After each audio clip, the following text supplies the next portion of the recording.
ꯑꯍꯥꯟꯕꯃꯛꯇꯗ channel ꯑꯁꯤꯒꯤ ꯃꯥꯏꯀꯩꯗꯒꯤ ꯃꯌꯥꯝꯕꯨ ꯇꯔꯥꯝꯅ ꯑꯣꯛꯆꯕꯒ ꯂꯣꯏꯅꯅ ꯃꯤꯔꯥ ꯊꯣꯛꯆꯣꯝꯅ ꯏꯀꯣꯛꯅꯣꯅ ꯈꯨꯔꯨꯝꯖꯔꯤ꯫ ꯉꯁꯤꯁꯨ ꯃꯍꯧꯁꯥꯒꯨꯝ ꯌꯥꯝꯅ ꯅꯨꯡꯉꯥꯏꯔꯕ ꯐꯨꯡꯒꯥ ꯋꯥꯔꯤ ꯑꯃ ꯄꯨꯗꯨꯅ ꯂꯥꯛꯆꯔꯤ꯫ ꯋꯥꯔꯤ ꯑꯁꯤꯕꯨ ꯊꯥꯕꯤꯔꯛꯄꯅ ꯀꯩꯁꯥꯝ ꯄꯤꯌꯥꯔꯤ꯫ ꯍꯧꯖꯤꯛ ꯃꯌꯥꯝꯒꯤ ꯃꯐꯝꯗ ꯋꯥꯔꯤ ꯑꯁꯤ ꯈꯨꯗꯣꯜ ꯇꯝꯖꯔꯤ꯫ ꯃꯌꯥꯝ ꯄꯨꯟꯅ ꯇꯥꯃꯤꯟꯅꯔꯁꯤ꯫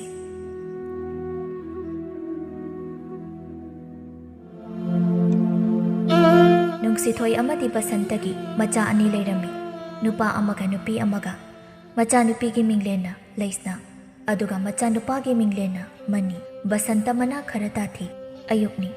ꯅꯨꯡꯁꯤꯊꯣꯏ ꯀꯩꯊꯦꯜꯗ ꯃꯅꯥ ꯃꯁꯤꯡ ꯌꯣꯟꯕ ꯆꯠꯇꯣꯏꯒꯤ ꯁꯦꯝ ꯁꯥꯔꯤ꯫ "ꯕꯦꯃꯥ, ꯍꯥꯏ ꯂꯩꯁꯅꯥ, ꯅꯪꯕꯨ ꯇꯥꯕ꯭ꯔꯣ?" ꯂꯩꯁꯅꯥꯅ "ꯇꯥꯔꯦ ꯇꯥꯔꯦ ꯏꯃꯥ." "ꯏꯃꯥꯅꯦ, ꯁꯟ ꯒꯥꯔꯤ ꯂꯥꯛꯑꯅꯤ꯫ ꯁꯤ ꯀꯣꯕꯤꯁꯦ ꯈꯔ ꯄꯨꯊꯣꯔꯛꯎ ꯊꯣꯡꯒꯥꯟꯕꯨ꯫ ꯏꯃꯥ ꯏꯇꯣꯝꯇꯅ ꯄꯨꯊꯣꯛꯄ ꯉꯝꯗ꯭ꯔꯦ, ꯄꯣꯠꯁꯦ ꯌꯥꯝꯃꯟꯕꯒꯤ." "ꯍꯣꯏ ꯏꯃꯥ, ꯑꯩ ꯄꯨꯊꯣꯔꯛꯀꯦ." "ꯑꯗꯣ ꯏꯃꯥ, ꯄꯣꯠꯄꯨ ꯁꯤꯠꯂꯤꯕ ꯍꯧꯖꯤꯛꯄꯣ?" "ꯈꯪꯗꯦꯗ ꯏꯕꯦꯝꯃ, ꯅꯣꯡꯃ ꯅꯣꯡꯃꯒꯤ ꯗꯥꯎꯅꯤꯗꯨꯅꯤ꯫ ꯅꯆꯤꯟ ꯅꯅꯥꯎ ꯐꯖꯅ ꯂꯩꯔꯝꯃꯨꯀꯣ꯫ ꯅꯄꯥꯗꯨ ꯊꯕꯛ ꯆꯠꯇꯣꯏ ꯇꯧꯍꯧꯕꯅꯤ꯫ ꯁꯟ ꯒꯥꯔꯤꯁꯨ ꯂꯥꯛꯑꯦ, ꯏꯃꯥ ꯆꯠꯂꯨꯈꯤꯒꯦꯀꯣ." "ꯍꯩꯃꯥ, ꯏꯃꯥꯗꯤ ꯀꯥꯎꯊꯣꯛꯎꯔꯦꯗꯅ꯫ ꯏꯃꯥ ꯃꯅꯝ ꯅꯝꯕꯤꯔꯝꯒꯦꯁꯦ꯫ ꯊꯣꯡꯒꯥꯜ ꯂꯥꯟꯅ ꯆꯠꯂꯝꯒꯅꯨꯀꯣ ꯏꯕꯦꯝꯃ." ꯑꯁꯤ ꯍꯥꯏꯔꯝꯃꯒ ꯃꯃꯥꯗꯨ ꯆꯠꯈ꯭ꯔꯦ꯫ ꯂꯩꯁꯅꯥ ꯆꯪꯉꯛꯏ꯫ ꯃꯅꯤꯅ "ꯑꯣ ꯏꯆꯦ ꯁꯤꯠꯇꯕꯤ, ꯅꯨꯄꯥꯅ ꯄꯥꯝꯕꯤꯗꯕꯤ, ꯅꯪꯕꯨ ꯀꯔꯥꯏ ꯂꯩꯒꯦ? ꯅꯣꯛꯄ ꯑꯩ ꯆꯥꯛ ꯂꯥꯝꯕꯅ ꯄꯨꯛꯁꯦ ꯀꯩꯅꯣꯝ ꯇꯧꯔꯤ." "ꯀꯔꯤ? ꯑꯩꯕꯨ ꯁꯤꯠꯇꯕꯤ ꯀꯥꯏꯅ? ꯅꯪꯀꯣ." "ꯐꯥꯒꯤ ꯇꯧꯅꯤꯗ, ꯏꯆꯦꯅꯦꯅ ꯅꯨꯡꯁꯤꯗꯅ." "ꯐꯥꯒꯤꯗꯣ ꯃꯇꯥꯡ ꯆꯥꯗꯦꯕ." "ꯃꯅꯝꯅꯤ ꯀꯥꯏꯅ, ꯐꯨꯔꯤꯠꯀꯗꯣ ꯈꯤꯇ ꯁꯨꯇꯣꯛ ꯌꯥꯗ꯭ꯔꯣ ꯍꯥ? ꯏꯃꯣꯠ ꯃꯣꯠꯈꯩ. ꯍꯌꯦꯡꯅꯦ ꯅꯨꯄꯤ ꯑꯃꯣꯠꯄꯤ ꯑꯃ ꯃꯥꯏ ꯐꯪꯖꯅꯤꯅ." "ꯅꯪ ꯏꯆꯦꯅꯤ, ꯅꯪ ꯈꯔ ꯁꯨꯕꯤꯕ ꯌꯥꯗ꯭ꯔꯣ ꯍꯥ, ꯁꯤꯠꯇꯕꯤ?" ꯑꯁꯤ ꯍꯥꯏꯔꯝꯃꯒ ꯃꯅꯤ ꯆꯦꯟꯁꯤꯟꯈꯤ ꯏꯃꯨꯡꯗ꯫ "ꯃꯁꯤ ꯑꯩꯅ ꯀꯣꯛ ꯆꯦꯟꯊꯣꯛꯈ꯭ꯔꯗꯤꯀꯣ ꯅꯨꯄꯥ ꯂꯩꯇ ꯇꯧꯅꯤ." "ꯅꯪ ꯂꯩꯔꯝꯃꯨ ꯈꯪꯅꯤꯕ, ꯐꯤꯅꯥꯠꯁꯤꯅ ꯀꯟꯒꯦꯕ ꯅꯪ." ꯂꯩꯁꯅꯥ ꯑꯃꯗꯤ ꯃꯅꯤ ꯃꯆꯤꯟ ꯃꯅꯥꯎ ꯑꯁꯤ ꯌꯥꯝꯅ ꯅꯨꯡꯁꯤꯅꯩ꯫ ꯂꯩꯀꯥꯏ ꯃꯤꯌꯥꯝꯅ ꯍꯥꯏꯅꯔꯝꯃꯤ ꯃꯆꯤꯟ ꯃꯅꯥꯎ ꯑꯅꯤꯒꯤ ꯅꯨꯡꯁꯤꯅꯕꯁꯤ꯫ ꯅꯨꯡꯊꯤꯜꯅꯤ꯫ ꯂꯩꯁꯅꯥ ꯃꯍꯥꯛꯇꯣ ꯁꯛꯍꯦꯟ ꯃꯤꯡꯁꯦꯜ ꯌꯦꯡꯗꯨꯅ ꯃꯀꯦ ꯁꯦꯝꯂꯤ꯫ "ꯏꯆꯦ, ꯀꯥꯟꯅꯗꯦꯗ, ꯀꯦꯔꯁꯨ ꯌꯣꯡ ꯍꯅꯨꯕꯤꯗꯣ ꯃꯥꯜꯂꯤ." "ꯅꯪ ꯃꯇꯣꯏꯅꯔ ꯍꯥ?" ꯃꯄꯥꯗꯨ ꯁꯨꯃꯥꯡꯗ ꯄꯩꯌꯥ ꯏꯠꯇꯨꯅ ꯂꯩꯕꯅꯤ꯫ "ꯍꯥꯏ, ꯀꯔꯤꯅꯣ ꯅꯣꯏ ꯑꯅꯤꯅ ꯌꯣꯡ ꯖꯒꯣꯏ ꯁꯥꯔꯤꯗꯣ ꯍꯥ? ꯍꯥꯏ ꯃꯅꯤ, ꯃꯉꯥꯜ ꯌꯥꯎꯗꯕ ꯃꯅꯤ, ꯂꯥꯛꯑꯣ ꯁꯝꯕꯜꯁꯦ ꯑꯝꯇ ꯊꯤꯡꯁꯤ. ꯁꯟ ꯆꯪꯉꯛꯇꯨꯅ ꯍꯦꯟꯖꯥꯡ ꯅꯥꯄꯤ ꯂꯣꯏꯅ ꯆꯥꯊꯣꯛꯄ ꯇꯥꯔꯦ." "ꯑꯁ, ꯑꯩꯈꯣꯏ ꯕꯥꯖꯤꯁꯤꯗꯤ ꯀꯩꯁꯨ ꯆꯥꯔꯣꯏ ꯁꯟꯅ." "ꯂꯥꯛꯑꯦ. ꯀꯔꯤ? ꯁꯟꯅ ꯆꯥꯖꯈ꯭ꯔꯁꯅꯨ, ꯀꯩꯗꯧꯗꯣꯔꯤꯒꯦ ꯇꯜꯂꯦ ꯍꯥꯏꯕ ꯍꯥ? ꯍꯩ, ꯑꯩꯅ ꯅꯍꯥꯟꯒꯩ ꯄꯣꯠ ꯊꯥꯔꯤꯁꯤ ꯁꯟꯅ ꯆꯥꯅꯕ꯭ꯔꯣ ꯍꯥ? ꯍꯧꯔꯗꯕꯅꯤ ꯑꯩꯈꯣꯏ ꯕꯥꯒꯤ ꯇꯥꯕꯒꯤ ꯃꯔꯤ ꯇꯠꯄꯁꯦ. ꯑꯩꯅ ꯑꯃ ꯉꯥꯡꯉꯤ, ꯃꯥꯅ ꯑꯃ ꯈꯨꯝꯃꯤ. ꯍꯩ, ꯊꯕꯛꯅ ꯁꯨꯅꯤꯡꯗ꯭ꯔꯤꯕ, ꯑꯍꯥꯎꯕꯅ ꯆꯥꯅꯤꯡꯉꯤꯕ. ꯀꯔꯤꯅꯣ ꯃꯥꯡꯒꯣꯜꯗꯨꯗ ꯂꯦꯞꯂꯒ ꯅꯆꯤꯟꯗꯨꯅ ꯃꯨꯔꯨꯝ ꯃꯨꯔꯨꯝ ꯁꯣꯜꯂꯤꯕꯗꯨꯕꯣ?" ꯂꯩꯁꯅꯥꯅ "ꯉꯥꯡꯅ ꯍꯧꯔꯣ, ꯅꯄꯥꯝꯆꯥ. ꯑꯩ ꯏꯁꯤꯡ ꯁꯣꯛꯄ ꯆꯠꯂꯨꯔꯒꯦ." "ꯑꯣ, ꯆꯠꯄꯤꯔꯨꯔꯣ ꯁꯅꯥ ꯏꯕꯦꯝꯃ." "ꯀꯔꯤ? ꯅꯆꯦꯗ ꯁꯟꯅ ꯋꯥꯏꯔꯒ ꯁꯤꯔꯣ ꯍꯥꯏꯕ? ꯅꯪꯗ ꯍꯥꯠꯂꯒꯦ. ꯑꯩꯅ ꯊꯕꯛ ꯇꯧ ꯍꯥꯏꯔꯨꯕꯒꯤ ꯃꯆꯦꯁꯤꯗ ꯁꯟꯅ ꯋꯥꯏꯔꯣ ꯍꯥꯏꯔꯤꯅꯦꯕ. ꯅꯪꯗ ꯄꯩꯌꯥꯁꯤꯅ ꯀꯟꯒꯦꯀꯣ ꯅꯪ." "ꯑꯣ papa,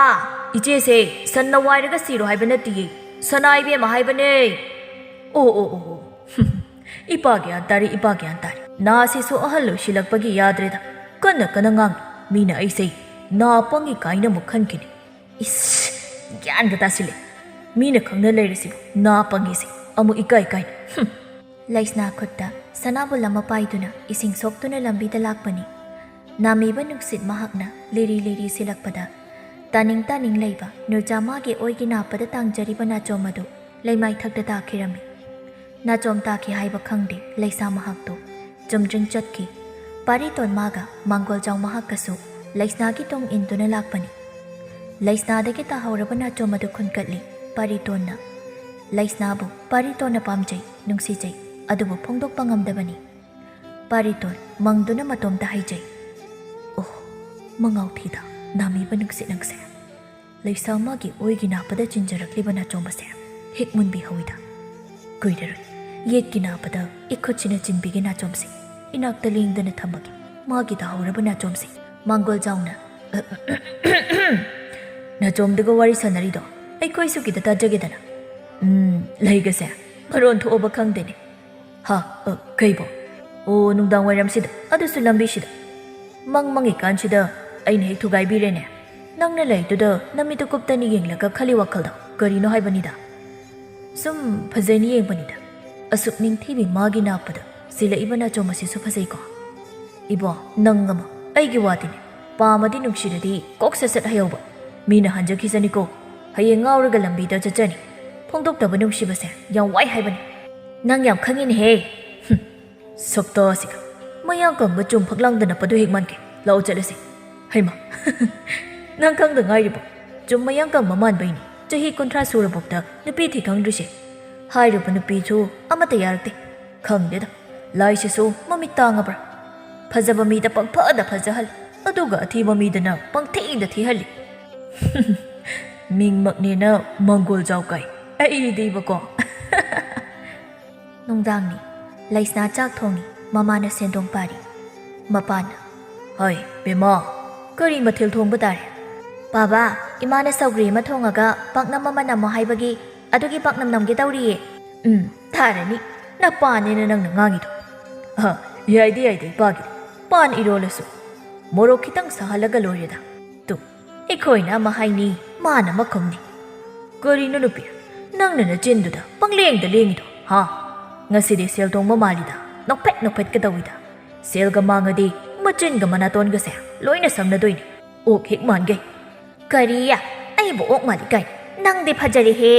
iroi mapi hik mange khuning duna hangam ga holladi haurani mapado magi loina bina hairaklido mana thanga tuna dai hera ai bu na pangidi kai ha nungdang sida ai bu kadai dagi hangam layu saino angang macha do icha gi mamang sida mu oina sele ikai ko haima kaya do ni yengun he bema noina pase nungai ni he mapa do ikai tawduna phaklang da kin na tap tam suduna haune kuire nang na moi mapa ga kawbudo tadam ngasidi wakhal ga se na ha oira kumningida kaya do ni yengun he ai bo mangon da ga kawkhibro chak loira do na chak charami mathangi numitni nongso mangli tawbi laisna langlauge haina kaithel chatge haituna thoklakpani mangol kumdagi hek tawbaga makok ngawraktuna leimaida phamthai machena sumna tawbadu ubada mani jenchilai ima iche se kanom tawri isingi tabu thoro ha kaidawre haibano ima thokle iche kaidawrage si imong jangsilo imong da botharu lao si ising khara thakjilo kokse kharanga wima mani machene khidang kainom tawbu ubada yam pakhatjai mapa thoklei hai karino noina phamam irai leitabagu juri makhaduda noigi namam cha haunaraga phamide ha mapa karan ngangnuda matangi cha da kai manina mache to posinduna changki hauji kanche waga hai yadra male saudum saujile matam khara haukri pariton ga mangol jawgadu laisna hoige thonggalda laisna thoklak pangairi mangol jawna horene thoraga chenkibudi yaroiko nupi phabala ga nupi ubuda chenki nangna nahan kai laisna phani tawrise kayamdi koire ha supadi phaba ngamti ngasige hek soiraba matung manau aidi sukyaw hek yawroiba as pangang dangang he mihulga se waton hogre yam pakti darin chapta du ado moigi huya ngawba ma leibani ko kayo haisibo moidi hui leitabani he aina nahan kai lumise hui leiba udida o asengba hui nati asengba hui amangba hui na muk leibro as gyan ta de he woiba ho magi manau nupa machi yam khanjaba yam sathiba sabado haiba machi phaina mu utup na yen hatpadona hatpidana ai nupi phaba yawba kireda thore he nupa sem saro mi hunga se ching khaiba gong khaire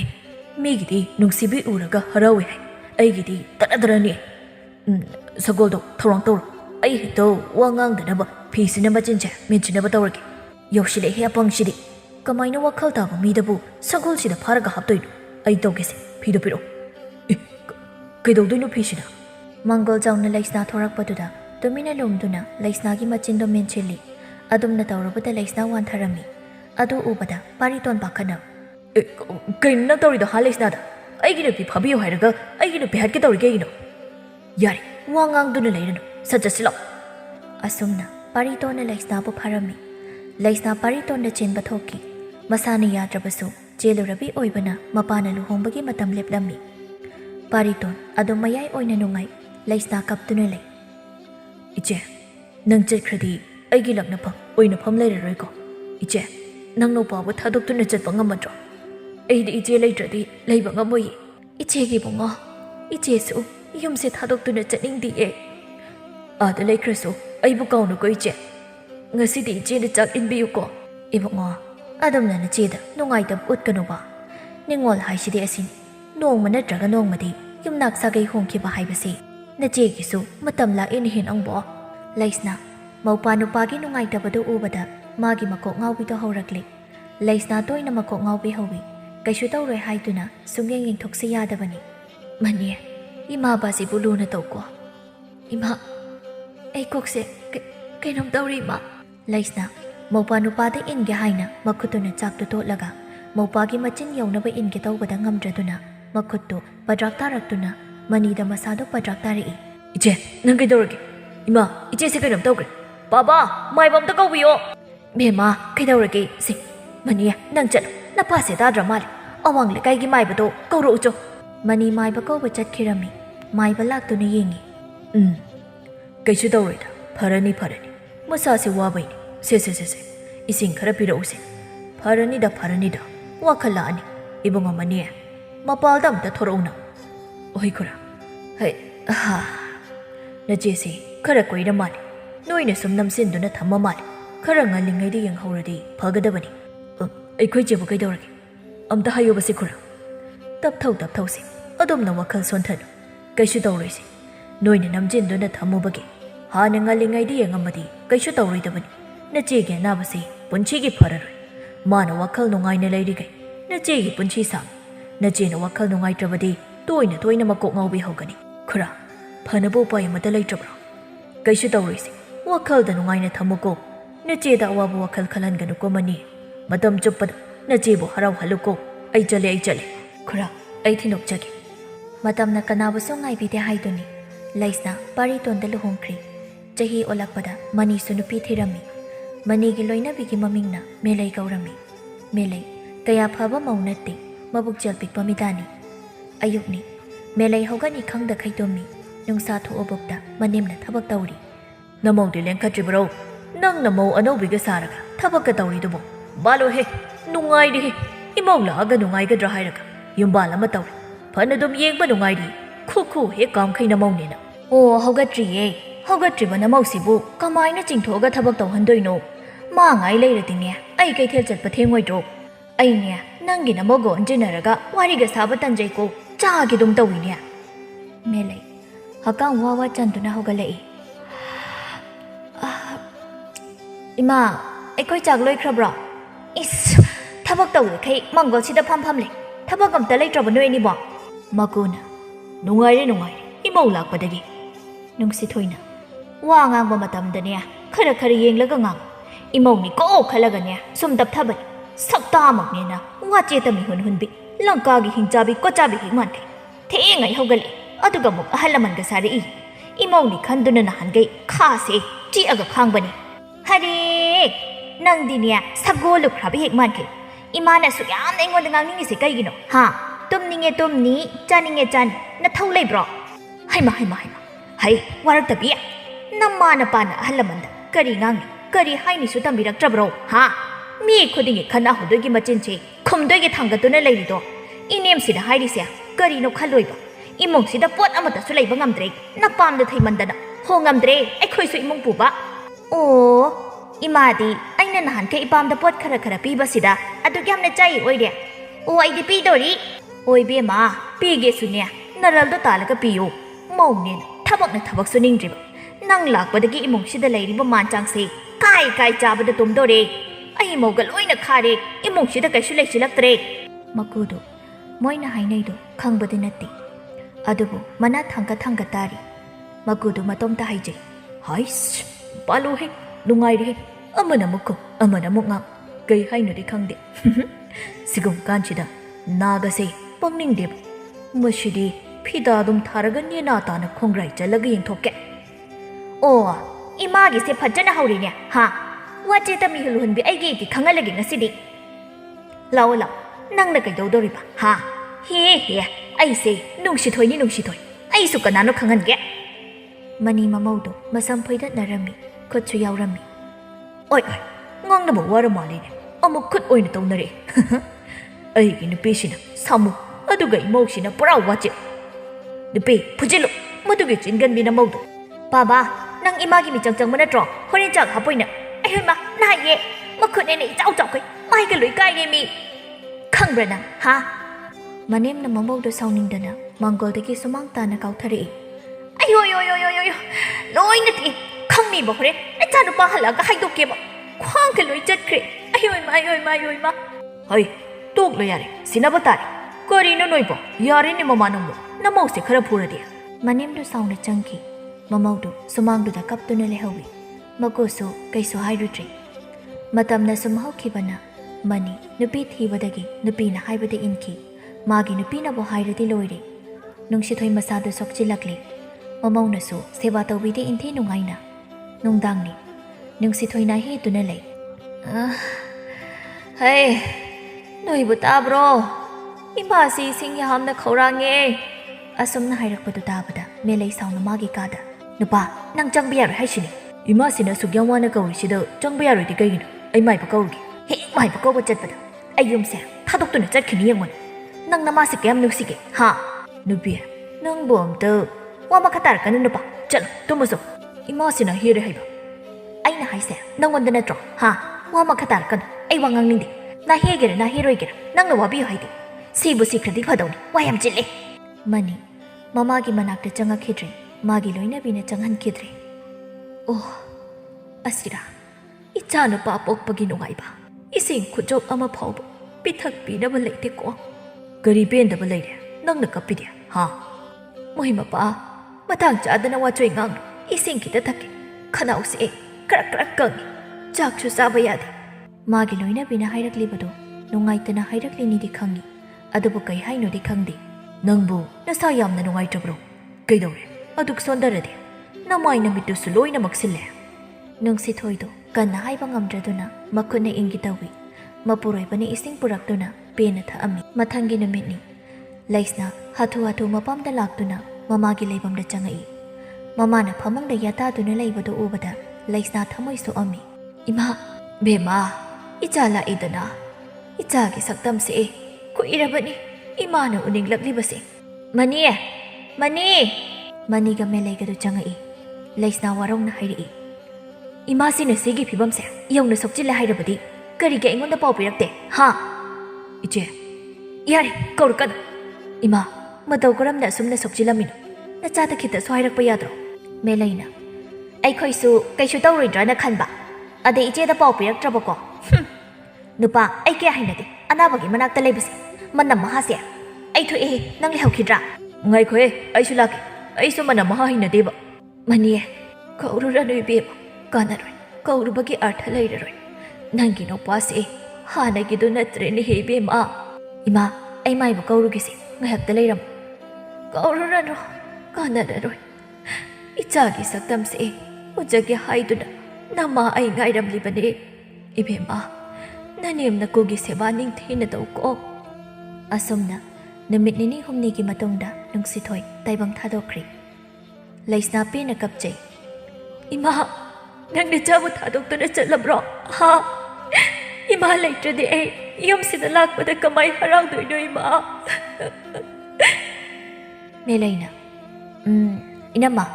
ningol na mapamda pita base piba no ngai ngamde hai kari kana bu kapningino warau khremanida mache mahakto asumna hayan bagi matam khara haukri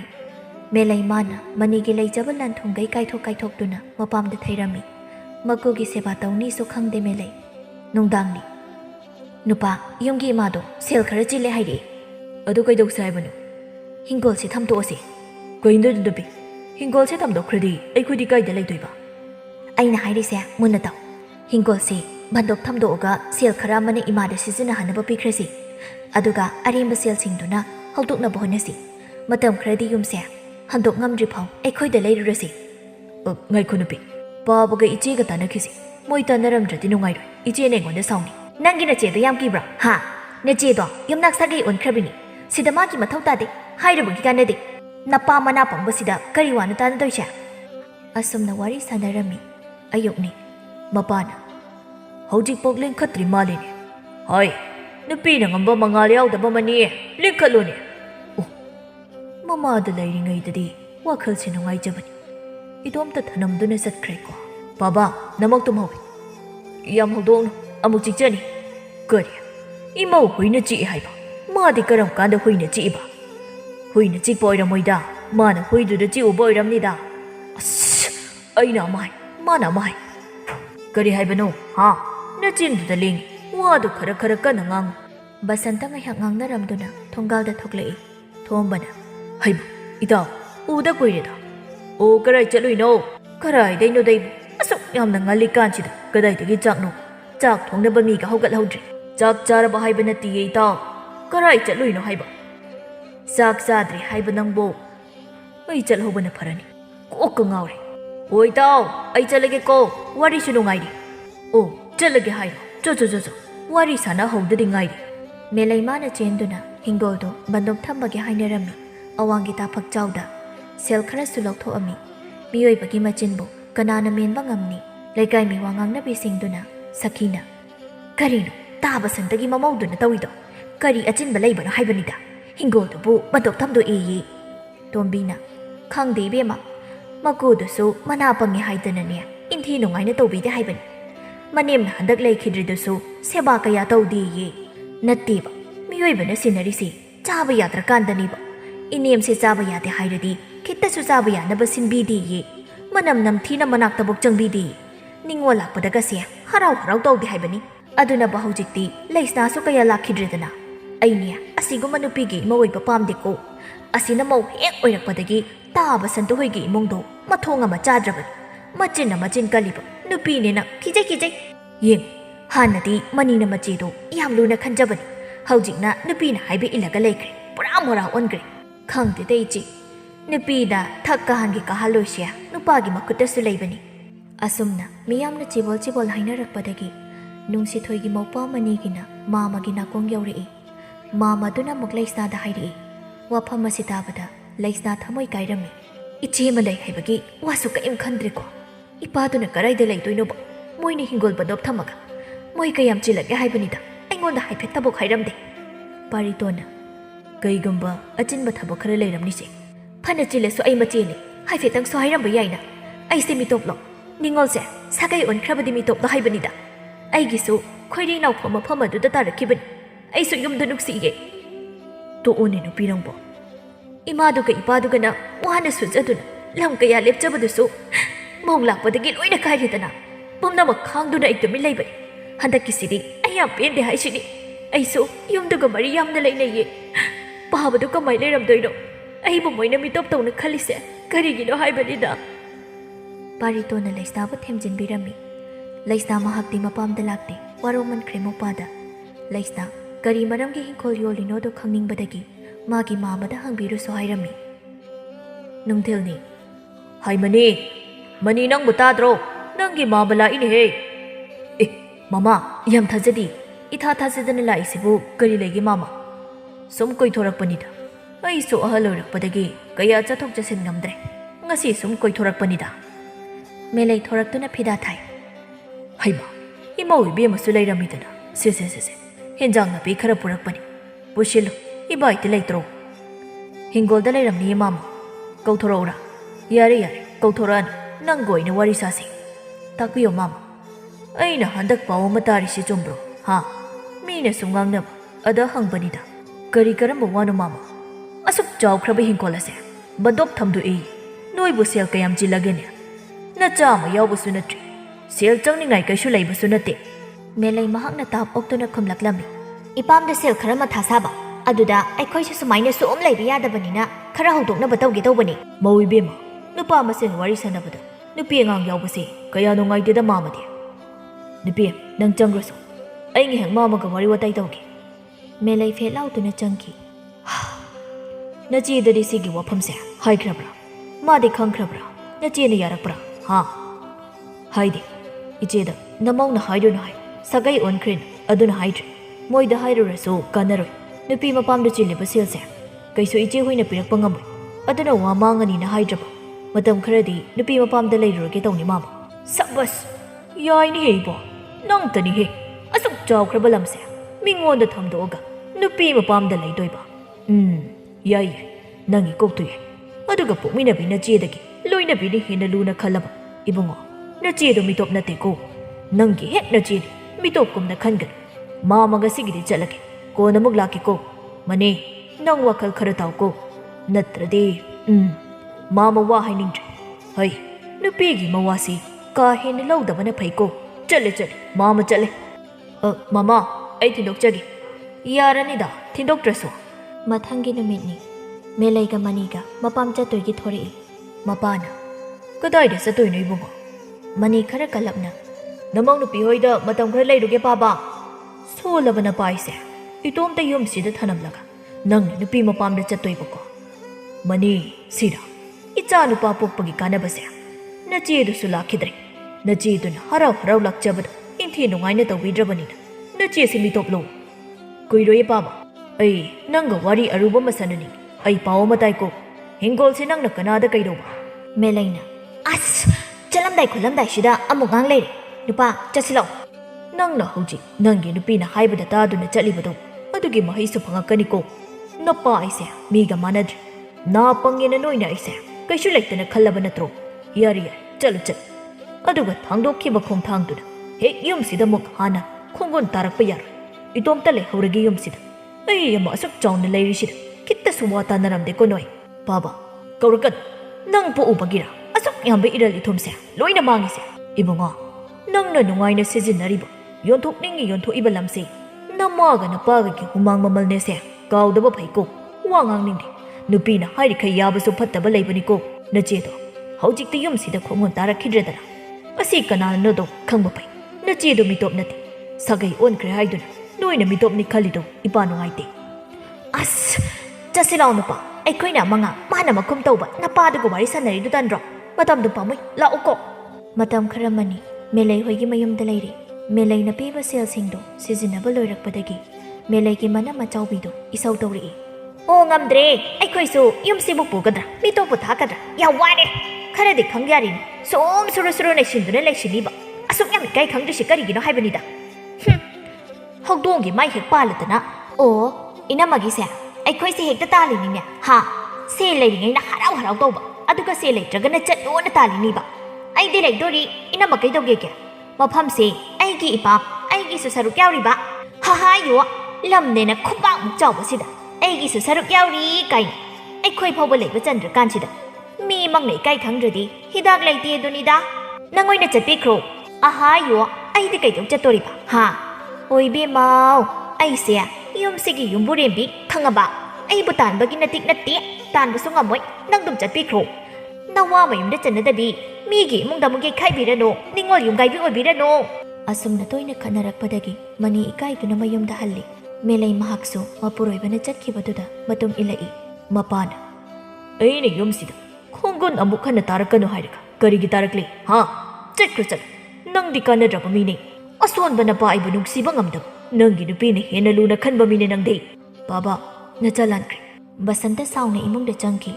ꯃꯇꯝꯅ ꯁꯨꯝ ꯍꯧꯈꯤꯕꯅ ꯁꯦꯜ ꯊꯧꯕꯁꯨ ꯇꯣꯏꯅ ꯂꯥꯛꯂꯝꯃꯤ ꯑꯗꯨꯒ money ꯊꯕꯛ ꯑꯃꯠꯇ ꯁꯨꯗꯕꯅ ꯑꯁꯨꯝ ꯋꯥꯔꯛꯂꯝꯃꯤ money ꯍꯣꯏꯒꯤ ꯏꯃꯨꯡꯗꯨ ꯃꯧꯄꯥꯅ ꯋꯥꯔꯦ ꯍꯥꯏꯕ ꯄꯥꯎ ꯇꯥꯕꯗ ꯂꯩꯁꯅꯥ ꯋꯥꯈꯜ ꯅꯨꯡꯉꯥꯏꯇ꯭ꯔꯗꯨꯅ ꯑꯅꯥꯕ ꯍꯧꯔꯝꯃꯤ ꯅꯨꯡꯗꯥꯡ ꯋꯥꯏꯔꯝꯅꯤ ꯃꯦꯂꯩꯅ ꯀꯔꯤꯅꯣꯕ ꯍꯣꯔꯦꯟ ꯅꯨꯡꯗꯥꯡꯒꯤ ꯆꯦꯡꯁꯨ ꯑꯃꯠꯇ ꯂꯩꯇꯦ ꯉꯁꯥꯏꯁꯨ ꯆꯔꯥ ꯍꯦꯜꯂꯤ ꯃꯗꯨꯒꯤ ꯅꯨꯄꯥꯗꯨꯅ ꯆꯦꯡ ꯊꯤꯔꯨꯅꯤ ꯆꯠꯈ꯭ꯔꯤꯗꯨꯕꯨ ꯐꯪꯗ꯭ꯔꯖꯥꯠꯂꯅꯦ ꯃꯅꯤ ꯃꯈꯨꯠꯇ ꯆꯦꯡ ꯈꯔ ꯄꯥꯏꯗꯨꯅ ꯆꯪꯉꯛꯏ ꯏꯁꯣꯟ ꯁꯣꯟꯗꯗꯨꯅ ꯀꯩꯗꯧꯔꯤ ꯅꯨꯄꯥ ꯑꯗꯨꯛ ꯁꯣꯟꯗꯅ ꯆꯪꯉꯛꯏꯗꯦ ꯁꯤ ꯆꯦꯡꯅꯤ ꯆꯔꯥ ꯐꯥꯕ꯭ꯔ ꯌꯦꯡꯉꯨ ꯅꯨꯄꯤ ꯍꯤꯡꯕꯁꯦ ꯌꯥꯝ ꯋꯥꯔꯦꯗ ꯑꯩ ꯃꯤ ꯈꯨꯗꯤꯡꯒꯤ ꯆꯦꯡ ꯍꯪꯕꯗ ꯀꯅꯥꯁꯨ ꯄꯤꯌꯨ ꯌꯥꯔꯛꯇꯦ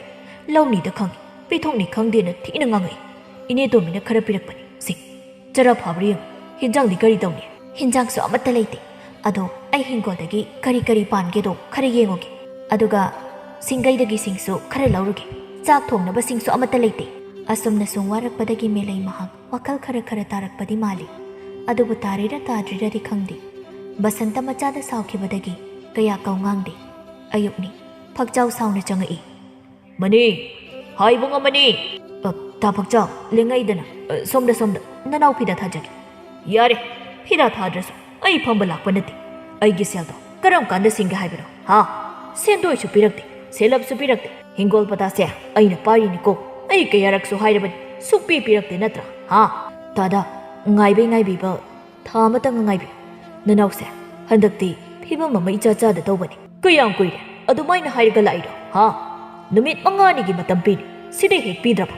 ꯌꯨꯝꯁꯤꯗ ꯂꯩꯕ ꯌꯥꯔꯣꯏ ꯍꯤꯡꯒꯣꯜꯁꯦ ꯑꯩꯅ ꯂꯧꯔꯅꯤ ꯍꯦ ꯅꯣꯏꯒꯨꯝꯕ ꯀꯩꯁꯨ ꯂꯩꯇꯕꯅ ꯑꯩꯕꯨ ꯁꯥꯟꯅꯕ ꯌꯥꯕ꯭ꯔꯣ ꯐꯛꯆꯥꯎ ꯃꯐꯤ ꯀꯂꯝꯗꯨꯅ ꯆꯠꯈꯤ ꯁꯣꯝꯗꯅꯤ ꯂꯩꯁꯅꯥ ꯄꯥꯎ ꯄꯨꯝꯕ ꯇꯥꯔꯤ ꯅꯛꯅ ꯂꯩꯕꯅꯤꯅ ꯇꯥꯄꯥꯔꯤꯇꯣꯟ ꯑꯩꯈꯣꯏ ꯃꯅꯤꯅ ꯋꯥꯔꯒ ꯑꯩ ꯌꯦꯡꯕ ꯉꯝꯗꯦ ꯃꯣꯏ ꯌꯥꯝ ꯋꯥꯔꯦ ꯍꯥꯏ ꯑꯩꯒꯤ ꯏꯃꯥꯅ ꯎꯠꯂꯛꯄ ꯂꯧ ꯁꯅꯥꯁꯤꯡꯁꯦ ꯀꯥꯏꯊꯣꯛꯑꯒꯦ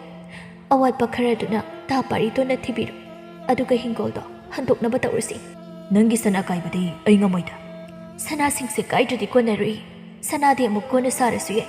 ꯍꯤꯡꯒꯣꯜꯗꯨꯗꯤ ꯑꯃꯨꯛ ꯂꯧꯕ ꯉꯝꯃꯣꯏ ꯃꯈꯣꯏꯅ ꯑꯩꯕꯨ ꯃꯤꯇꯣꯞꯅꯤ ꯂꯝꯂꯥꯟꯕꯤꯅꯤ ꯍꯥꯏꯅ ꯈꯜꯂꯕꯁꯨ ꯑꯩꯈꯣꯏꯗ ꯍꯥꯏꯕꯗ ꯋꯥ ꯃꯥꯡꯅꯤ ꯈꯜꯂꯕꯁꯨ ꯑꯩꯗꯤ ꯃꯣꯏꯅ ꯋꯥꯔꯒ ꯌꯦꯡꯕ ꯉꯝꯗꯤꯌꯦ ꯏꯃꯥꯅ ꯊꯅꯝꯕ ꯍꯤꯡꯒꯣꯜꯗꯣ ꯑꯩ ꯃꯤꯅ ꯂꯧꯈꯤꯕ ꯄꯥꯝꯗꯤꯌꯦ ꯍꯤꯡꯒꯣꯜꯗꯨꯒ ꯑꯩꯒ ꯃꯔꯤ ꯂꯩꯅꯩꯌꯦ ꯁꯦꯕ ꯅꯁꯥꯁꯨ ꯉꯝꯗꯦ ꯑꯗꯨꯅ ꯀꯞꯀꯅꯣꯕ ꯃꯣꯏꯅ ꯃꯤꯇꯣꯞꯅꯤ ꯈꯜꯂꯤꯕ ꯑꯩꯅ ꯃꯣꯏꯒꯤꯗꯃꯛ ꯀꯌꯥꯝ ꯋꯥꯒꯦꯁꯦ ꯃꯣꯏ ꯈꯪꯗꯦꯀꯣ ꯏꯐꯥꯗꯨ ꯀꯃꯥꯏ ꯂꯩꯔꯝꯗꯣꯏꯅꯣ ꯑꯩ ꯌꯥꯝ ꯋꯥꯏꯌꯦ ꯅꯤꯡꯒꯣꯜꯁꯦ ꯁꯥꯒꯩ ꯑꯣꯟꯈ꯭ꯔꯕꯗꯤ ꯃꯤꯇꯣꯞ ꯇꯥꯄꯥꯔꯤꯇꯣꯟ ꯃꯇꯝꯅ ꯀꯅꯥꯕꯨꯁꯨ ꯉꯥꯏꯕꯤꯗꯦ ꯍꯥꯏꯗꯨꯅꯤ 5ꯅꯤ ꯁꯨꯕ ꯅꯨꯃꯤꯠꯇꯨꯅꯤ ꯐꯛꯆꯥꯎ ꯂꯥꯛꯂꯤ ꯀꯗꯥꯏ ꯑꯩꯒꯤ ꯁꯦꯜꯗꯣ ꯁꯠ ꯄꯨꯊꯣꯔꯛꯎ ꯁꯦꯜ ꯄꯨꯊꯣꯛꯄ ꯉꯝꯗ꯭ꯔꯕꯗꯤ ꯌꯨꯝꯁꯦ ꯊꯥꯗꯣꯛꯇꯨꯅ ꯆꯠꯈ꯭ꯔꯣ ꯃꯅꯤ ꯍꯣꯏꯒꯤ ꯃꯥꯃꯗꯨ ꯁꯦꯜꯐꯝ ꯈꯔ ꯄꯨꯔꯛꯇꯨꯅ ꯄ꯭ꯔꯞ ꯂꯥꯛꯏ ꯑꯗꯨꯒ ꯐꯛꯆꯥꯎꯗ ꯁꯤꯟꯅꯩ ꯁꯨꯔꯕ ꯌꯦꯡꯉꯣ ꯐꯛꯆꯥꯎ ꯅꯪꯒꯤ ꯁꯦꯜꯗꯣ ꯐꯛꯆꯥꯎ ꯁꯦꯜꯗꯣ ꯃꯁꯤꯡ ꯊꯤꯔꯤ ꯁꯨꯔꯦ ꯁꯤꯁꯤ ꯅꯣꯏꯒꯤ ꯄꯊꯥ ꯁꯨꯃꯥꯏꯅ ꯇꯧꯔꯗꯤ ꯑꯩꯁꯨ ꯈꯔ ꯅꯨꯡꯉꯥꯏꯗꯅ ꯑꯔꯩ ꯂꯩꯇ ꯇꯥꯅꯅ ꯍꯤꯡꯁꯦ ꯍꯥꯏꯕꯅꯤ ꯅꯣꯏꯒꯤ ꯑꯋꯥꯕꯗ ꯑꯩꯁꯨ ꯃꯇꯦꯡ ꯄꯥꯡꯉꯤꯗꯨꯅꯤ ꯑꯗꯨꯅ ꯑꯩꯒꯤ ꯑꯋꯥꯕꯁꯨ ꯅꯣꯏꯅ ꯃꯇꯦꯡ ꯄꯥꯡꯉꯨ ꯍꯥꯏꯕꯅꯤ ꯑꯩꯁꯨ ꯍꯟꯗꯛ ꯂꯝ ꯑꯃ ꯂꯧꯁꯤꯜꯂꯨꯕ ꯑꯗꯨꯒꯤ ꯀꯣꯛ ꯌꯥꯝ ꯀꯟꯅ ꯁꯥꯔꯤꯕ ꯁꯤ ꯑꯣꯏꯔꯗꯤ ꯐꯔꯦꯗꯅ ꯑꯩ ꯆꯠꯂꯦꯀꯣ ꯃꯅꯤ ꯃꯥꯃꯥ ꯃꯇꯧ ꯀꯔꯝꯅ ꯑꯁꯨꯛ ꯌꯥꯝꯕ ꯁꯦꯟꯐꯝꯁꯤꯗꯤ ꯀꯗꯥꯏꯗꯒꯤ ꯉꯔꯥꯡꯗꯣ ꯅꯆꯦꯅ ꯅꯪꯉꯣꯟꯗ ꯁꯦꯟꯐꯝꯁꯤ ꯄꯤꯌꯨ ꯍꯥꯏꯅ ꯄꯥꯔꯤꯇꯣꯟꯅ ꯑꯩꯉꯣꯟꯗ ꯄꯤꯔꯝꯕꯅꯤ ꯄꯥꯔꯤꯇꯣꯟꯅ ꯅꯪꯉꯣꯟꯗ ꯍꯦꯛꯇ ꯁꯤꯟꯅꯕꯗꯣ ꯅꯪꯅ ꯑꯃꯨꯛ ꯂꯧ ꯌꯥꯔꯣꯏꯅ ꯑꯩꯉꯣꯟꯗ ꯄꯤꯔꯝꯃꯤꯕ ꯑꯁꯨꯛ ꯌꯥꯝꯕ ꯁꯦꯟꯐꯝꯁꯤꯗꯤ ꯏꯈꯣꯏꯆꯦꯗꯤ ꯀꯔꯥꯏꯗꯒꯤ ꯅꯆꯦꯒꯤ ꯂꯩꯖꯕ ꯁꯅꯥꯁꯤꯡꯗꯣ ꯀꯥꯏꯊꯣꯛꯑꯒ ꯄꯨꯔꯛꯏꯅꯤ ꯃꯥꯒꯤ ꯂꯨꯍꯣꯡꯕꯗ ꯌꯥꯎꯈꯤꯕ ꯂꯧ ꯁꯅꯥꯈꯩꯗꯣ ꯀꯥꯏꯊꯣꯛꯑꯒ ꯅꯪꯒꯤꯗꯃꯛ ꯄꯨꯔꯛꯂꯤꯕꯅꯤ ꯃꯅꯤ ꯅꯪꯅ ꯅꯆꯦꯕꯨ ꯃꯤꯔꯥꯏꯔꯤꯕꯁꯨ ꯅꯪꯕꯨꯗꯤ ꯅꯆꯦꯅ ꯌꯥꯝꯅ ꯅꯨꯡꯁꯤꯕꯅꯤ ꯀꯩꯅꯣ ꯍꯥꯏꯁꯤꯕꯣ ꯏꯆꯦꯅ ꯑꯩꯒꯤꯗꯃꯛ ꯃꯥꯒꯤ ꯂꯩꯖꯕꯁꯤꯡꯗꯣ ꯀꯥꯏꯊꯣꯛꯑꯒ ꯄꯤꯔꯛꯑꯦ ꯍꯥꯏꯕ ꯅꯆꯦꯅ ꯂꯝ ꯑꯁꯦ ꯃꯤꯅ ꯂꯧꯈꯤꯕ ꯄꯥꯝꯗꯦꯅ ꯍꯦꯝꯕꯅꯤ ꯂꯝ ꯑꯁꯤ ꯕꯟꯗꯣꯞ ꯊꯥꯗꯣꯛꯏ ꯇꯥꯕꯗ ꯅꯆꯦꯅ ꯀꯌꯥꯝ ꯀꯞꯈꯤ ꯅꯤꯡꯉꯣꯜꯅ ꯑꯇꯣꯞꯄ ꯁꯥꯒꯩꯗ ꯇꯤꯜꯂꯕꯁꯨ ꯅꯆꯦꯒꯤ ꯈꯣꯏꯔꯤ ꯅꯥꯎꯐꯝꯗꯤ ꯃꯐꯝ ꯑꯁꯤꯗ ꯇꯥꯔꯤꯅꯤꯅꯦꯍꯦ ꯅꯪꯕꯣ ꯑꯩ ꯏꯆꯦꯒꯤ ꯃꯐꯝꯗ ꯂꯥꯟꯈ꯭ꯔꯦ ꯑꯩꯅ ꯋꯥꯔꯛꯂꯕ ꯃꯇꯝꯗꯗꯤ ꯏꯆꯦꯗꯒꯤ ꯍꯦꯟꯕ ꯀꯅꯥꯁꯨ ꯂꯩꯔꯝꯗ꯭ꯔꯦ ꯋꯥꯔꯧꯔꯝꯒꯅꯤ ꯑꯩꯉꯣꯟꯗ ꯀꯔꯤꯒꯤ ꯅꯆꯦꯅ ꯋꯥꯔꯧꯗꯣꯔꯤꯅꯣ ꯍꯥ ꯆꯠꯂꯣ ꯍꯧꯖꯤꯛꯃꯛ ꯅꯆꯦꯗꯣ ꯅꯥꯗꯨꯅ ꯂꯩꯔꯤꯕꯅꯤ ꯅꯪꯒꯤ ꯁꯛꯇꯝ ꯎꯔꯒ ꯅꯆꯦꯗꯣ ꯈꯔ ꯐꯕ꯭ꯔ ꯌꯦꯡꯉꯨ ꯀꯔꯤ ꯏꯆꯦꯕꯨ ꯅꯥꯏ ꯍꯥꯏꯕ ꯑꯩ ꯍꯧꯖꯤꯛꯃꯛ ꯏꯆꯦꯒꯤ ꯅꯥꯛꯇ ꯆꯠꯀꯅꯤ ꯏꯆꯦꯒꯤ ꯃꯐꯝꯗ ꯍꯥꯏꯖꯒꯅꯤ ꯅꯧꯄꯥ ꯂꯥꯟꯈ꯭ꯔꯦ ꯍꯥꯏꯅ ꯃꯦꯂꯩ ꯀꯩꯁꯨ ꯂꯩꯇꯅ ꯈꯜꯂꯝꯕꯗꯨ ꯋꯥꯔꯛꯂꯕ ꯃꯇꯝꯗ ꯃꯅꯝꯃꯅ ꯀꯟꯕꯤꯕꯗꯒꯤ ꯏꯀꯥꯏꯕ ꯄꯣꯛꯂꯛꯏ ꯃꯁꯥꯅ ꯈꯪꯖꯔꯛꯏ ꯃꯥꯅ ꯇꯧꯔꯤꯁꯤ ꯐꯠꯇꯦ ꯍꯥꯏꯕ ꯅꯨꯡꯁꯤ ꯆꯥꯟꯅꯅ ꯂꯩꯕ ꯏꯃꯨꯡꯁꯤ ꯃꯥꯅ ꯊꯨꯒꯥꯏ ꯍꯥꯏꯕ ꯈꯪꯉꯛꯏ ꯃꯅꯤꯒ ꯃꯦꯂꯩꯒꯗꯨ ꯂꯩꯁꯅꯥ ꯍꯣꯏꯗ ꯂꯥꯛꯏ ꯃꯆꯦꯒꯤ ꯀꯥꯏꯔꯕ ꯁꯛꯇꯝꯗꯨ ꯎꯕꯗ ꯃꯅꯤ ꯊꯃꯣꯏ ꯁꯣꯛꯅ ꯀꯞꯄꯤ ꯏꯆꯦ ꯀꯩꯅꯣ ꯅꯪꯅ ꯇꯧꯔꯝꯃꯤꯁꯤ ꯏꯆꯦ ꯅꯧꯄꯥ ꯂꯥꯛꯏ ꯏꯆꯦ ꯅꯥꯕ ꯌꯥꯗꯦ ꯏꯆꯦꯕꯨ ꯁꯥꯒꯩ ꯑꯣꯟꯈ꯭ꯔꯕꯤꯅꯤ ꯍꯥꯏꯅ ꯀꯩꯁꯨ ꯂꯩꯇꯅ ꯈꯜꯂꯨꯔꯦ ꯅꯨꯄꯤꯒꯤ ꯃꯋꯥ ꯂꯧꯔꯨꯔꯦ ꯏꯆꯦ ꯅꯧꯄꯥꯕꯨ ꯑꯃꯨꯛꯇ ꯉꯥꯛꯄꯤꯌꯣ ꯌꯥꯝ ꯂꯥꯟꯈ꯭ꯔꯦ ꯏꯆꯦ ꯃꯦꯂꯩꯅ ꯏꯅꯝꯃ ꯑꯄꯪꯕꯤ ꯅꯅꯥꯎꯅꯤ ꯈꯟꯕꯤꯗꯨꯅ ꯏꯅꯝꯃꯅ ꯑꯩꯕꯨ ꯑꯝꯇ ꯉꯥꯛꯄꯤꯌꯨ ꯋꯥꯈꯜ ꯊꯦꯟꯕꯤ ꯑꯣꯏꯔꯨꯕꯅ ꯉꯁꯤ ꯑꯁꯨꯝꯅ ꯊꯣꯛꯈ꯭ꯔꯦ ꯑꯩꯁꯨ ꯅꯤꯡꯉꯣꯜꯅꯤꯀꯣ ꯍꯥꯏꯕꯁꯦ ꯑꯩ ꯀꯥꯎꯊꯣꯛꯎꯔꯦ ꯏꯅꯝꯃꯕꯨ ꯑꯩꯅ ꯃꯤꯔꯥꯏꯔꯨꯔꯦ ꯂꯩꯁꯅꯥ ꯌꯥꯝ ꯋꯥꯅ ꯍꯥꯏꯔꯛꯏ ꯏꯆꯦꯒꯤ ꯕꯨꯡꯉꯣ ꯅꯪꯉꯣꯟꯗ ꯏꯆꯦꯅ ꯋꯥꯔꯧꯕ ꯂꯩꯇꯤꯌꯦ ꯑꯁꯨꯛ ꯅꯨꯡꯁꯤꯈ꯭ꯔꯕ ꯅꯪꯉꯣꯟꯗ ꯀꯔꯤꯒꯤ ꯏꯆꯦꯅ ꯋꯥꯔꯧꯗꯣꯏꯅꯣ ꯐꯅ ꯋꯥꯔꯧꯔꯁꯨ ꯏꯆꯦ ꯍꯥꯏꯅ ꯀꯧꯔꯛꯂꯕꯗ ꯅꯆꯦꯅ ꯋꯥꯔꯧꯔꯝꯕ ꯂꯣꯏꯅ ꯐꯈ꯭ꯔꯦꯅꯦꯍꯦ ꯉꯁꯤꯒꯤ ꯃꯤꯀꯨꯞꯁꯤꯅ ꯑꯩꯅ ꯋꯥꯅ ꯉꯥꯏꯖꯔꯛꯄ ꯏꯅꯝꯃꯒꯤ ꯏꯕꯦꯝꯃ ꯃꯦꯂꯩ ꯅꯣꯏꯅ ꯋꯥꯈꯜ ꯂꯥꯛꯄꯁꯦ ꯏꯅꯝꯃ ꯁꯤꯃꯨꯛ ꯄꯦꯟꯕ ꯂꯩꯇꯦ ꯏꯁꯥꯒꯤ ꯏꯔꯥ ꯀꯌꯥꯁꯤꯅ ꯉꯁꯤꯗꯤ ꯃꯥꯏꯁꯦ ꯏꯅꯝꯃꯒꯤ ꯃꯥꯡꯗ ꯎꯠꯄ ꯉꯝꯗ꯭ꯔꯦ ꯀꯨꯏꯅ ꯂꯦꯞꯄꯒꯤ ꯊꯧꯅꯥ ꯐꯥꯎꯕ ꯌꯥꯎꯗ꯭ꯔꯦ ꯃꯧ ꯑꯃ ꯑꯣꯏꯕꯗ ꯃꯇꯤꯛ ꯆꯥꯗꯕꯤ ꯑꯩꯁꯦ ꯅꯣꯏꯅ ꯑꯩꯕꯨ ꯃꯤꯇꯣꯞꯅꯤ ꯈꯟꯕꯗꯣ ꯈꯟꯒꯅꯤ ꯑꯩꯁꯨ ꯅꯣꯏꯒ ꯑꯋꯥ ꯅꯨꯡꯉꯥꯏ ꯁꯔꯨꯛ ꯌꯥꯅꯤꯡꯉꯤ ꯅꯣꯏꯅ ꯋꯥꯕ ꯎꯔꯒ ꯑꯩ ꯂꯩꯐꯝ ꯈꯪꯗꯤꯌꯦ ꯋꯥꯍꯩ ꯑꯃꯠꯇꯁꯨ ꯏꯐꯝꯗ ꯍꯥꯏꯔꯝꯂꯕꯗꯤ ꯅꯆꯦꯅ ꯀꯌꯥꯗ ꯄꯦꯟꯒꯗꯕ ꯑꯗꯨꯕꯨ ꯉꯁꯤꯗꯤ ꯄꯦꯜꯂꯤꯕꯅꯤ ꯏꯆꯦ ꯀꯞꯀꯅꯨ ꯏꯁꯥꯒꯤ ꯏꯔꯥꯛ ꯏꯁꯥꯅ ꯈꯪꯖꯔꯤ ꯑꯩꯅ ꯇꯧꯕꯅ ꯑꯩꯅ ꯐꯪꯉꯤꯀꯣ ꯏꯆꯦ ꯅꯨꯄꯥ ꯑꯩ ꯌꯥꯝ ꯂꯥꯟꯈ꯭ꯔꯦ ꯑꯩꯕꯨ ꯑꯝꯇ ꯉꯥꯛꯄꯤꯌꯣ ꯆꯤꯔꯟ ꯍꯣꯏꯕꯤ ꯅꯪꯅ ꯍꯥꯏꯕ ꯋꯥ ꯂꯧꯔꯨꯕꯗ ꯉꯁꯤꯗꯤ ꯀꯩ ꯁꯥꯔꯦ ꯏꯆꯦꯗꯒꯤ ꯂꯣꯏꯅꯕꯤꯅ ꯍꯦꯟꯅ ꯂꯨꯅ ꯈꯜꯂꯨꯕ ꯋꯥꯈꯜ ꯊꯣꯛꯇ꯭ꯔꯕ ꯅꯨꯄꯥꯏꯁꯦ ꯏꯆꯦꯅ ꯋꯥꯈꯜ ꯇꯥꯍꯟꯕꯤ ꯉꯁꯤꯗꯩꯗꯤ ꯑꯩ ꯅꯨꯄꯥ ꯊꯣꯛꯅ ꯍꯤꯡꯂꯒꯦ ꯏꯆꯦ ꯑꯗꯣꯝꯅ ꯀꯞꯅꯨꯁꯤ ꯅꯨꯡꯁꯤ ꯆꯥꯟꯅꯅ ꯅꯨꯡꯉꯥꯏꯅ ꯂꯩꯃꯤꯟꯅꯔꯣꯀꯣ ꯑꯐ ꯐꯠꯇ ꯇꯥꯟꯅꯗꯨꯅ ꯇꯥ ꯄꯥꯔꯤꯇꯣꯟ ꯑꯩꯒꯤ ꯀꯣꯛꯁꯦ ꯀꯩꯅꯣꯝ ꯇꯧꯔꯤ ꯑꯩ ꯀꯣꯛ ꯌꯥꯝ ꯉꯥꯎꯔꯤ ꯅꯁꯥ ꯉꯝꯗꯦ ꯍꯥꯏꯔꯒ ꯅꯪ ꯀꯩꯒꯤ ꯀꯞꯄꯤꯅꯣ ꯑꯩꯅ ꯀꯞꯅꯣ ꯍꯥꯏꯗ꯭ꯔꯥ ꯀꯩꯗꯧꯔꯒꯦ ꯁꯤ ꯑꯩ ꯃꯥꯏꯕ ꯀꯧꯔꯨꯒꯦ ꯃꯅꯦ ꯅꯪ ꯍꯦꯛ ꯂꯩꯃꯤꯟꯅꯔꯝꯃꯣ ꯅꯆꯦꯒ ꯆꯠꯂꯨꯔꯅꯨ ꯉꯁꯤꯗꯤ ꯇꯥ ꯄꯥꯔꯤꯇꯣꯟ ꯅꯪ ꯑꯩꯒꯤ ꯏꯅꯥꯛꯇꯒꯤ ꯂꯥꯞꯅ ꯆꯠꯈꯤꯅꯨ ꯑꯩ ꯉꯁꯤ ꯌꯥꯝ ꯍꯔꯥꯎꯋꯦ ꯑꯩꯈꯣꯏ ꯃꯅꯤꯅ ꯑꯩꯒꯤ ꯅꯥꯛꯇ ꯂꯥꯛꯄꯁꯦ ꯉꯥꯏꯍꯥꯛ ꯄꯣꯊꯥꯔꯨꯁꯤ ꯑꯩ ꯀꯩꯅꯣꯝ ꯄꯤꯗꯣꯏ ꯂꯩꯀꯣ ꯄꯣꯊꯥꯔꯗꯣꯏꯅꯤ ꯄꯨꯟꯁꯤꯒꯤ ꯑꯣꯏꯅ ꯑꯁꯨꯛ ꯅꯨꯡꯉꯥꯏꯔꯕ ꯃꯤꯀꯨꯞꯁꯦ ꯊꯥꯗꯣꯛꯇꯨꯅ ꯑꯩ ꯆꯠꯅꯤꯡꯗꯦ ꯇꯥ ꯄꯥꯔꯤꯇꯣꯟ ꯑꯩ ꯅꯪ ꯊꯥꯗꯣꯛꯑꯒ ꯆꯠꯇꯣꯔꯕꯀꯣ ꯀꯔꯤ ꯄꯣꯠꯅꯣ ꯄꯤꯔꯣ ꯑꯩ ꯂꯩꯔꯤꯉꯩꯗ ꯑꯩꯒꯤ ꯂꯩꯁꯅꯥꯗ ꯀꯅꯥꯝꯇꯅ ꯀꯔꯤꯝ ꯇꯧꯕ ꯌꯥꯔꯣꯏ ꯁꯤ ꯉꯥꯏꯍꯥꯛ ꯄꯣꯊꯥꯔꯒ ꯂꯩꯔꯝꯃꯣ ꯑꯩ ꯄꯨꯊꯣꯔꯛꯀꯦ ꯄꯥꯔꯤꯇꯣꯟꯅ ꯄꯨꯊꯣꯔꯛꯏ ꯂꯩꯁꯅꯥꯒꯤ ꯇꯥꯍꯧꯔꯕ ꯅꯥꯆꯣꯝ ꯑꯀꯪꯕ ꯃꯅꯥ ꯀꯦꯜꯂꯕꯗꯣ ꯇꯨ ꯁꯤꯁꯦ ꯅꯪꯃꯛꯅꯤ ꯈꯟꯗꯨꯅ ꯑꯩꯅ ꯀꯨꯏꯅ ꯊꯝꯃꯛꯄꯅꯤ ꯍꯧꯖꯤꯛꯇꯤ ꯂꯣꯏꯅ ꯀꯪꯉꯤ ꯃꯅꯥꯁꯨ ꯀꯦꯜꯂꯦ ꯅꯥꯆꯣꯝꯁꯦ ꯂꯩꯁꯅꯥ ꯃꯤꯠꯂꯨ ꯑꯅꯤꯒꯤ ꯄꯤꯔꯥꯡꯗꯣ ꯊꯤꯡꯕ ꯉꯝꯗꯈꯩ ꯄꯥꯔꯤꯇꯣꯟꯗ ꯃꯨꯟꯅ ꯌꯦꯡꯂꯛꯏ ꯇꯥ ꯄꯥꯔꯤꯇꯣꯟ ꯑꯈꯪꯕ ꯅꯥꯆꯣꯝꯁꯦ ꯅꯪ ꯃꯥꯡꯍꯟꯒꯅꯨꯀꯣ ꯑꯗꯨꯝ ꯑꯩꯃꯛꯅꯤ ꯈꯜꯂꯒ ꯊꯝ ꯃꯅꯤ ꯏꯆꯦꯒꯤ ꯏꯕꯨꯡꯉꯣ ꯑꯁꯤ ꯍꯥꯏꯔꯝꯂꯒ ꯂꯩꯁꯅꯥꯒꯤ ꯑꯔꯣꯏꯕ ꯃꯇꯝ ꯑꯣꯏꯈ꯭ꯔꯦ ꯊꯋꯥꯏꯒ ꯍꯛꯆꯥꯡꯒ ꯈꯥꯏꯅꯈ꯭ꯔꯦ ꯄꯥꯔꯤꯇꯣꯟꯅ ꯂꯩꯁꯅꯥ ꯀꯩꯅꯣ ꯅꯪ ꯇꯧꯔꯤꯁꯦ ꯍꯥ ꯁꯤ ꯃꯤꯠꯄꯥꯡ ꯅꯪꯒꯤ ꯇꯥ ꯄꯥꯔꯤꯇꯣꯟ ꯂꯩ ꯃꯅꯦ ꯅꯆꯦꯁꯦ ꯑꯝꯇ ꯀꯧ ꯑꯩꯅ ꯀꯧꯕ ꯇꯥꯈꯤꯗ꯭ꯔꯦ ꯏꯆꯦ ꯅꯪ ꯀꯩꯗꯧꯔꯒꯦ ꯀꯩꯅꯣ ꯏꯆꯦꯅ ꯅꯄꯥꯒꯤ ꯃꯥꯡꯗ ꯎꯠꯂꯤꯁꯦ ꯌꯥꯔꯣꯏ ꯏꯆꯦ ꯅꯪ ꯑꯩ ꯊꯥꯗꯣꯛꯇꯨꯅ ꯆꯠꯈꯤꯕ ꯌꯥꯔꯣꯏꯌꯦ ꯂꯝ ꯍꯦꯟꯕ ꯅꯧꯄꯥ ꯍꯥꯏꯁꯦ ꯀꯅꯥꯅ ꯉꯥꯡꯕꯤꯗꯣꯏꯅꯣ ꯏꯆꯦ ꯃꯤꯠ ꯄꯥꯡꯉꯣ ꯅꯪ ꯑꯗꯨꯃꯥꯏꯅ ꯇꯧꯅꯨꯁꯦ ꯑꯋꯥꯕ ꯋꯥꯈꯜ ꯈꯟꯕ ꯌꯥꯗꯦ ꯍꯥꯏꯕꯁꯦ ꯅꯨꯄꯤꯅ ꯍꯦꯟꯅ ꯂꯨꯅ ꯈꯜꯂꯤꯉꯩꯗ ꯑꯩ ꯀꯥꯎꯊꯣꯛꯔꯣꯏ ꯏꯆꯦ ꯑꯩꯅ ꯃꯔꯝ ꯑꯣꯏꯔꯒ ꯏꯆꯦꯒꯤ ꯄꯨꯟꯁꯤ ꯇꯦꯜꯂꯦꯀꯣ ꯏꯆꯦ ꯂꯣꯏꯈ꯭ꯔꯦ ꯂꯩꯁꯅꯥꯒꯤ ꯃꯊꯧ ꯃꯉꯝꯁꯨ ꯃꯆꯦꯗꯒꯤ ꯂꯣꯏꯅꯕꯤꯅ ꯍꯦꯟꯅ ꯂꯨꯅ ꯈꯜꯂꯨꯕꯃꯅꯤ ꯅꯤꯡꯉꯝꯗꯅ ꯍꯤꯡꯉꯤ ꯄꯦꯟꯗꯕ ꯀꯌꯥꯒ ꯂꯣꯏꯅꯅ ꯃꯄꯥꯅꯁꯨ ꯋꯥꯔꯧꯈꯤ ꯃꯁꯥꯅ ꯃꯁꯥꯒꯤ ꯑꯁꯣꯏꯕꯗꯨ ꯈꯪꯖꯔꯛꯄꯗ ꯄꯦꯟꯗꯕꯅ ꯍꯦꯟꯈꯤ ꯃꯦꯂꯩ ꯃꯍꯥꯛꯁꯨ ꯃꯄꯨꯔꯣꯏꯕꯒꯤ ꯅꯨꯡꯉꯥꯏꯇꯕ ꯃꯥꯏꯊꯣꯡꯗꯨ ꯌꯦꯡꯗꯨꯅ ꯂꯦꯟꯈꯤ ꯄꯨꯟꯁꯤꯗꯨ ꯋꯥꯅ ꯅꯤꯡꯉꯝꯗꯅ